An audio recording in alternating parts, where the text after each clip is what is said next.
नहमदुहु व नुसल्ली अला रसूलिहिल करीम। इस वक्त जो और बहुत सारे मसाइल पैदा हो रहे हैं, उनमें से एक बड़ा मसला पाकिस्तान और अफगानिस्तान की बाउंड्री लाइन का पैदा हो रहा है और दिन ब दिन मसाइल बढ़ते जा रहे हैं। असल मसला तो ये है कि अगर हम कुरान और सुन्नत को अपना लें तो ये बाउंड्री लाइन खत्म हो जाती है। अंग्रेज ने हमें बहुत सारे मुल्कों में तकसीम किया और कहीं सऊदी अरब है, कहीं कुवैत है, कहीं कतर है, कहीं दोहा है, दुबई है और पाकिस्तान, और फिर अल्लाह माफ फरमाए अंग्रेज के निजाम ही की वजह से, जमहूरी निजाम की वजह से पाकिस्तान भी दो हिस्सों में तकसीम हो गया। आज बाउंड्री लाइन के अंदर झड़पें हो रही हैं। अल्लामा इकबाल रहमहुल्लाह ने भी ये फरमाया था कि इन ताज़ा खुदाओं में बड़ा सबसे वतन है। आज वतनियत का बुत हर तरफ छाया हुआ है और फरमाया जो पेरहन इसका है वो मजहब का कफन है। तो अल्लामा इकबाल रहमहुल्लाह भी वतनियत के बुत के खिलाफ थे, लेकिन आज वही वतनियत का बुत तमाम मुसलमान ममालिक में छाया हुआ है और अरबों खरबों रुपए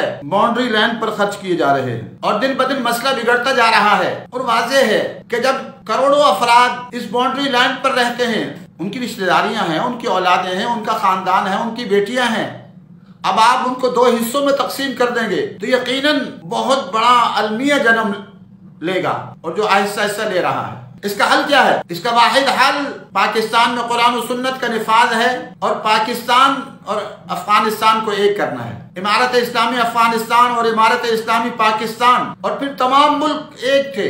खिलाफत उस्मानिया के अंदर पूरी दुनिया में एक इस्लाम की बड़ी हुकूमत कायम थी जो अंग्रेज ने साजिशों के जरिए से खत्म की और हमें तकसीम कर दिया। अब पाकिस्तान का मौकफ ये है कि जी वहां से दहशतगर्द आते हैं। तो सवाल यह है कि ये दहशतगर्दी किसकी गलतियों की वजह से हो रही है? आज पाकिस्तान में कुरान और सुन्नत को नाफिज कर दिया जाए, सारे मसाइल हल हो जाएंगे। आप ही ने अमेरिका की जरूरत के तहत आपने जिहाद की इजाजत दी और पाकिस्तान में सैकड़ों सेंटर बटरासी समेत कायम किए। अगर अमेरिका की जरूरत हो तो वो जायज है और अगर इस्लाम की जरूरत हो तो वो नाजायज बन जाता है। और फिर कश्मीर के अंदर जिहाद हो रहा था, उस जिहाद को बंद करके आपने मुजाहिदीन का रुख अपनी तरफ फेरा है। अब इसका हल ये नहीं है कि बाउंड्री लाइन पर अरबों रुपए गरीब कौम के खर्च किए जाएं, बल्कि इसका हल पाकिस्तान के जय्यद उलमा और मुजाहिद उलमा को मिलाकर पाकिस्तान में कुरान और सुन्नत को नाफिज करना है और पाकिस्तान में इमारत इस्लामी पाकिस्तान बनाना है और उसके बाद फिर कुछ शराइत के साथ मुत्तहिदा इमारातुल इस्लामिया कायम करें कि हर मुल्क की करेंसी अलहदा हो एक वक्त तक के लिए और उसके साथ साथ हर मुल्क में इस्लामी निजाम हो। वरना ये जो कुछ हो रहा है, हमारे जनरल तो अपने घरों में आराम से बैठे अपने बीवी बच्चों के साथ, जो बाउंड्री लाइन पर जो लोग करोड़ों की तादाद में रहते हैं, वो जब अपनी औलादों से दूर होंगे, अपनी बेटियों और बेटों से दूर होंगे, अपने खानदानों से दूर होंगे, तो बेहिसाब वो मसाइल जन्म लेंगे जिसका सोचा भी नहीं जा सकता। बहुत सारे लोग तो दावा करते हैं कि अटक तक बल्कि मारगला की पहाड़ियों तक हमारा हिस्सा है। तो इसीलिए तो अल्लामा इकबाल ने फरमाया था कि इन ताज़ा खुदाओं में बड़ा सबसे वतन है। तो ये वतनियत का बुत आज हमारे अंदर उमूमी तौर पर हमारे हुक्मरानों में और फौज और पुलिस पे सिरायत कर चुका है। इसको खत्म करना होगा, हालात नहीं तो बहुत बिगाड़ की तरफ चले जाएंगे। हमारी फौज एक अजीम फौज है और पुलिस भी अजीम फौज है, लेकिन इसका इस्तेमाल गलत हो रहा है। इसी फौज को आप क्यों नहीं कुफर की तरफ मोड़ देते? 75 साल से तो इसी फौज को अपनी कौम की तरफ मोड़ा हुआ है। इनका रुख जंग का अपनी कौम के खिलाफ है, कभी लाल मस्जिद के खिलाफ, कभी वजीरिस्तान के खिलाफ, कभी सवात के खिलाफ और पूरा खैबर पख्तूनख्वा ऑपरेशन की जद में, कभी बलोचिस्तान के खिलाफ और कभी गिलगित के खिलाफ। ऑपरेशनों पर ऑपरेशन, क्या इतने ऑपरेशन इससे आधे भी कुफार के खिलाफ किए हैं? नहीं किए। तो इसलिए खतरनाक अलार्मिंग सूरत बनी हुई है। अगर अफगानिस्तान के बड़े हजरात मान भी जाएं बाउंड्री लाइन को, तो जो नीचे कौम जिसको मुश्किल पेश आ रही है, जो बाउंड्री लाइन पर रहते हैं लाखों करोड़ों की तादाद में, वो कहाँ मानेंगे? तो इसलिए गुजारिश है, इल्तिमास और इल्तिजा है कि अपनी जहन और सोच को कुरान और सुन्नत के मुताबिक कीजिए। और कुरान और सुन्नत के अंदर कोई वतनियत नहीं है। हज़रत उमर रज़ियल्लाहु ताला अन्हु, हज़रत उस्मान रज़ियल्लाहु ताला अन्हु के दौर में एक हुक्म चलता था मदीना मुनव्वरा से और सिंध तक और हिंदुस्तान तक हुकूमत कायम थी। कहाँ बाउंड्री लाइन है? आज उन्हीं बाउंड्री लाइनों पर अरबों रुपए का खर्च हो रहा है। तो कुरान और सुन्नत को नाफिज कर दीजिए, मसला हल हो जाएगा। कुरान और सुन्नत से इतनी दूरी क्यों है? हुक्मरानों से सवाल है। आज पाकिस्तान में बेहयाई आम, फहाशी आम, उरियानी आम, बदकारी के अड्डे आम, जिना के अड्डे आम, शराब के अड्डे आम, बच्चों की इज्जतें लुट रही हैं, इस्मतें लुट रही हैं और महंगाई आसमान से बातें कर रही है। करप्शन इंतहा को है और सूद इंतहा को है और गैर मुल्कों के सामने हम झुके खड़े हैं, इन सब का हल एक ही है कि अल्लाह ताला के हुक्मों के सामने झुक जाएं और अल्लाह के हुक्म को मानने वाले बन जाएं, शरीयत मुतहरा को मानने वाले बन जाएं। 75 साल से शरीयत से गद्दारी हो रही है, कुरान और सुन्नत के निजाम से गद्दारी हो रही है।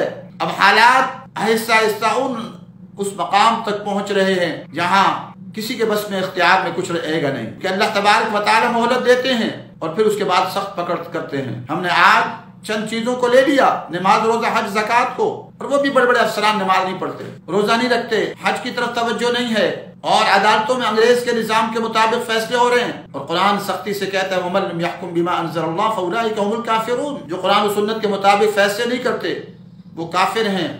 और आगे ये भी फरमाया वो जालिम और फासिक है। और ये भी फरमाया अफतुमिनून बिबादिल किताब व तकफुरून बिबाद, क्या कुरान के बाद हिस्से को मानते हो और बाज का इनकार करते हो।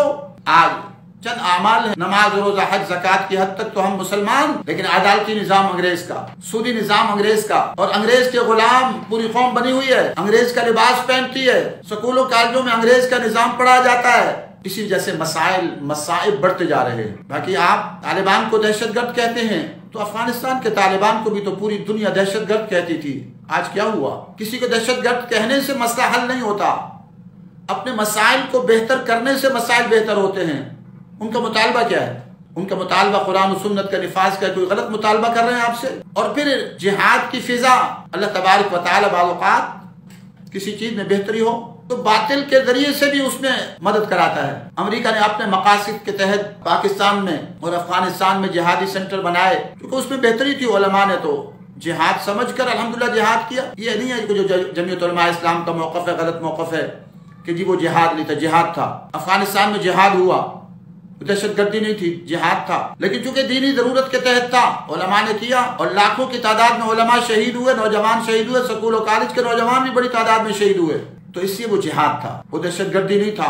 आज भी अगर आप कुरान और सुन्नत को, निजाम को अपनाएंगे नहीं तो आपके खिलाफ जो लोग खड़े होंगे वो जिहादी कहलाएगा, क्योंकि आप कुरान और सुन्नत के निजाम के बागी हैं। अदालतों में अंग्रेज का निजाम चल रहा है और पूरे मुल्क में बेहयाई, फहाशी और यानी बदकारी, जिना, शराब के अड्डे हुकूमती सतह पर कायम है। और जमहूरी निजाम का इस्लाम से कोई ताल्लुक नहीं है।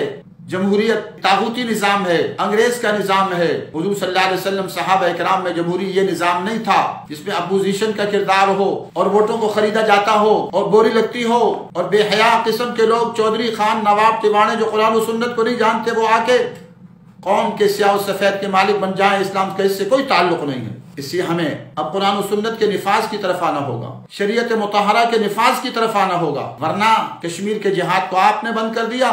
लाखों की तादाद में जो मुजाहिदीन है यहाँ, अब अफगानिस्तान में भी जिहाद नहीं है, वो किधर रुख मोड़ेंगे? इधर ही रुख मोड़ देंगे सारा, और फिर मसाइब जन्म लेंगे। खुदारा फौज को बचाइए। खुद बड़े बड़े जर्नैल तो एसी में बैठे रहते हैं और जो फौज के सिपाही हैं उनको एक ऐसी लाहासिल जंग की तरफ मोड़ दिया जिसका कोई हासिल नहीं है, अपनों के खिलाफ। और फिर पूरी कौम का जो जहन है वो फौज के खिलाफ होता जा रहा है। और फिर ये नारे लगते हैं, ये जो दहशतगर्दी है इसके पीछे वर्दी है। इससे बाउंड्री लाइन के मसले का हल कुरान और सुन्नत का निफाज है, न कि उस पर जंग है और उस पर अरबों खरबों रुपए कौम के खर्च करने हैं। अल्लाह तबारक व तआला से दुआ है कि अल्लाह तबारक व तआला पाकिस्तान समेत पूरी दुनिया में कुरान और सुन्नत के निफाज की बहारें नसीब फरमाए।